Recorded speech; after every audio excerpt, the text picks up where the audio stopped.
8 अलग अलग शहरों की अब तस्वीरें देखिए। निकोलेव, कीव, मारियोपोल, जेपोरोज, इवांको, दोनेत्स्क, जेपोरिज्या और ओक्तिराक्ता। ये दरअसल वो शहर हैं जो सबसे ज्यादा प्रभावित हुए हैं इस युद्ध में।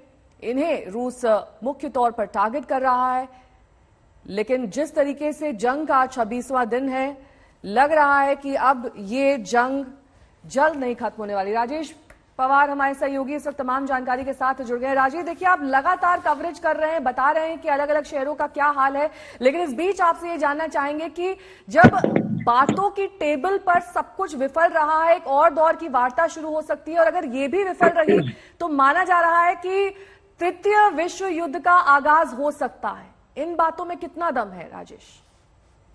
देखिए, सिचुएशन लड़ाई में थोड़ी कमी आई है पिछले 2-3 दिन में, लेकिन ये एक टेक्टिकल विराम है। ये सिर्फ सप्लाईज को बीफ अप करने के लिए और एक बड़ी तैयारी करने के लिए, ताकि अगली जो वेव आएगी लड़ाई की इससे भी घातक हो, उसके लिए विराम है थोड़ा। जहां तक इसका थर्ड वर्ल्ड वॉर बनने का सवाल है, देखिए अभी प्रेसिडेंट बाइडेन जो है अमेरिका के, वो ब्रुसेल्स विजिट करेंगे जो नाटो एलाइज हैं उनके साथ बातचीत के लिए। और ये सारे मुद्दे जो यूक्रेन उठा रहा है बार बार, चाहे वो एयरक्राफ्ट सप्लाई का हो, चाहे नो फ्लाई जोन एनफोर्स करने का हो यूक्रेन के ऊपर, चाहे उन्हें और आर्थिक मदद देने का हो, और हो सकता है इससे भी आगे बढ़कर वो कुछ मदद करने के लिए तैयार हो जाएं, क्योंकि ये विषय पूरी दुनिया के लिए एक अब मानवीय त्रासदी बन गया है, ह्यूमैनिटेरियन कैटास्ट्रॉफी बन गया है।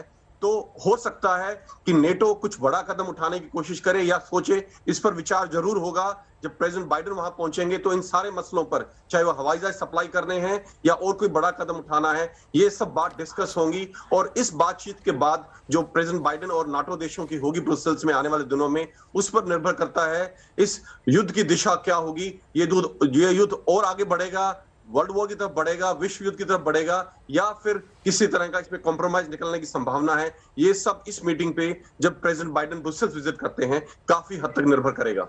और बहुत बड़ी खबरें राजेश मारियोपोल से भी आ रही हैं। मारियोपोल में रूस ने यूक्रेन को अल्टीमेटम दिया हथियार डालने का, जिससे यूक्रेन ने साफ इनकार कर दिया।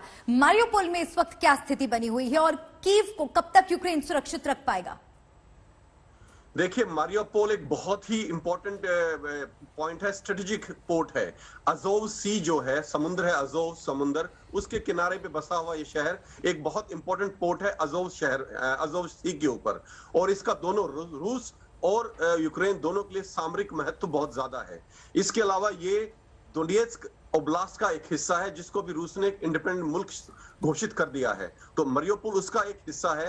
तो रूस के लिए बहुत जरूरी है कि जब वो शांति वार्ता पे पहुंचते हैं, जब बातचीत शुरू होती है, तब तक मारियोपोल और पूरा दोनेत्स्क ओब्लास्ट उनके कब्जे में होना चाहिए।